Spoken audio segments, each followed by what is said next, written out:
အားလုံးပဲမင်္ဂလာပါဒီနေ့ကတော့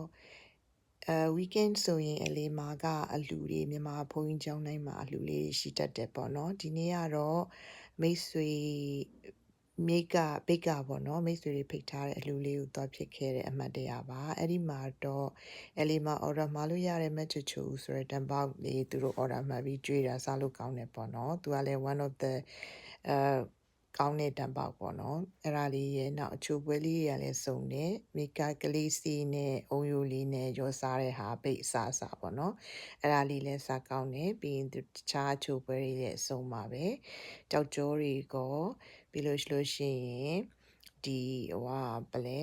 မိုဘိုင်းတောင်းကောပြီးရင်ဗလဲစနေမကင်းတွေရောပေါ့နော်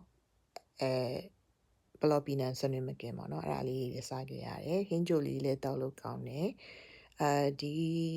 ဘုန်းကြီးကျောင်းကတော့သူလက်ပွန်းတေးမှရှိတဲ့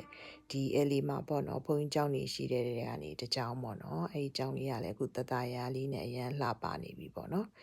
အကုန်လုံးဓမ္မယုံကြီးလည်းအသက်ဖွင့်လိုက်တော့ပိုလှသွားတယ်ပေါ့နော်အဲ့မှာအလူပွဲလေးတွေသူတို့ပတ်စင်ရှိတတ်တယ်ပေါ့နော်ကိုကတော့ဖိတ်မှာပဲသွားပြစ်တာပေါ့နော်ဒီနေ့အဲ့ဒါဘာ